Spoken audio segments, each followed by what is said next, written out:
would say for one thing, there are these organizations like Parks and People, we've gotten grant money from them and plants from them. There are things that are available, Civic Works, and if they can't give them advice and instruction on it, they could certainly lead them in that direction, you know, tell them who to contact. And the other thing I would say is do it as a group, because it's, you know, one person trying to take care of it. It's fine if they have the time and the interest, but I think it's, you know, if you could have a little neighborhood group that works together and it's a community garden, it makes it a lot easier. I would agree. Because I think what happens is, from some of the gardens that I've seen throughout Baltimore, people just never knew, especially if it was like an African American community, right? And then all of a sudden you just see a lot of people come into the community. They're not really sure.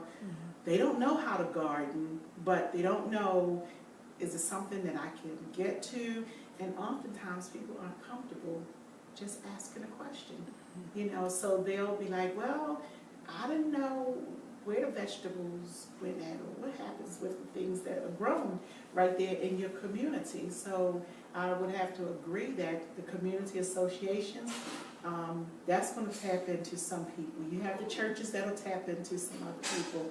But then there's just this nucleus of people who don't attend church, they don't connect with the community association, and it's that group of people that I think are those people who we talk about from the same town and other areas who feel like they are isolated because really and truly they don't fit into one of these particular categories.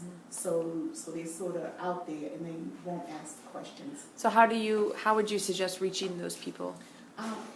My best way is just to talk to them. Like, you know, it's just a matter of, you know, like we put signs out and say things such as, you know, we're having an open house, or we're having a community association, a community block party or something like that, and then have someone from the garden maybe there to present information.